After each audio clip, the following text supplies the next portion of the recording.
Bonjour à tous, j'espère que vous allez bien. Je suis heureuse de vous retrouver aujourd'hui pour un bon moment de lecture.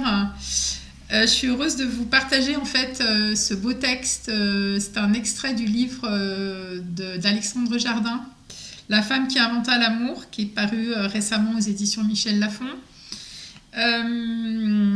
Alors je vais vous situer un petit peu l'époque. Donc on est au XIIIe siècle avant Jésus-Christ en Chine, dans la province du Qinghai. Et les deux protagonistes dont il s'agit, c'est Cheng et Xi. Donc Cheng étant l'homme, Xi étant la femme. En parallèle, je me suis demandé quelle carte allait bien pouvoir accompagner ce texte, cet extrait. Et j'ai tiré, le hasard, la vie, m'a fait tirer cette carte. Voilà, je commence la lecture.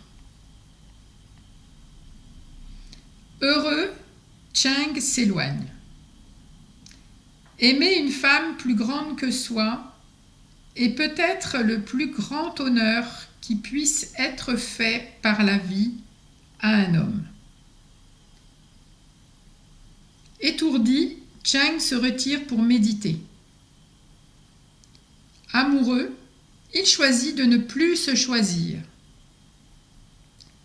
Lui qui fut le premier moi consistant du Qinghai décide en respirant lentement de devenir l'homme qui sert sa femme et d'explorer dans cette humilité la grandeur de sa petite personne.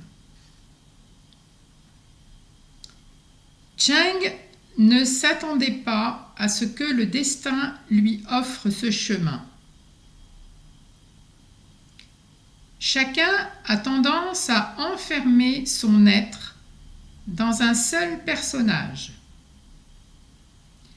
Mais ce personnage que l'on s'impose à soi-même au fil du temps n'était pas au départ le seul pour lequel on put être fait.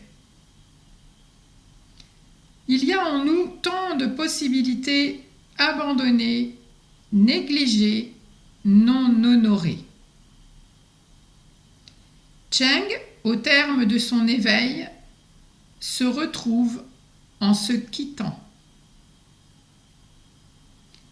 Il se dit alors que peu de gens savent aimer parce que peu savent tout perdre. Jamais il n'aurait pensé s'engouffrer tout entier au service du rayonnement d'une femme. Les décisions politiques de Xi, elle les assume et il les soutient. Il sert une femme d'exception qui fait réussir l'espèce, s'incline devant l'œuvre d'art qu'elle est et se perd dans la contemplation de sa beauté sans fin. Et dans le même instant, il saisit comme une évidence que tout amoureux est lucidement apte à voir l'immense de sa bien-aimée et à l'aider à éclore. Je vous laisse apprécier le texte, sa profondeur, les différentes lectures et écoutes qu'on peut en faire. Et je vous invite à le réécouter peut-être dans quelques mois, dans quelques semaines, en fonction de là où vous en serez. Peut-être vous apparaîtra-t-il d'autres sens, d'autres significations.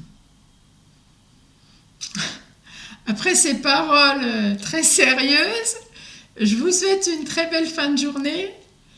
Je vous propose de vous retrouver bientôt et je vous embrasse très fort. À bientôt.